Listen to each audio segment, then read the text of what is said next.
Starting Instagram from zero in 2025. Don't worry, I'll show you how exactly you can grow without begging for followers or wasting money on ads. First, forget everything outdated. Posting random photos or spamming hashtags won't work anymore.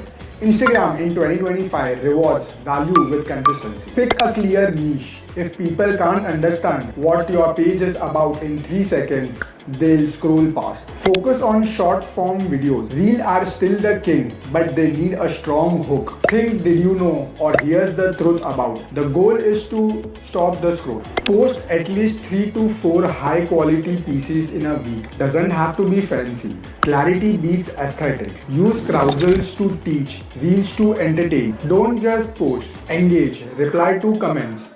Jump into DMs and collaborate with small creator in your niche. That's how you will trigger the algorithm to show your content to the new audience. Track what's working. Double down on posts that get saved and shared.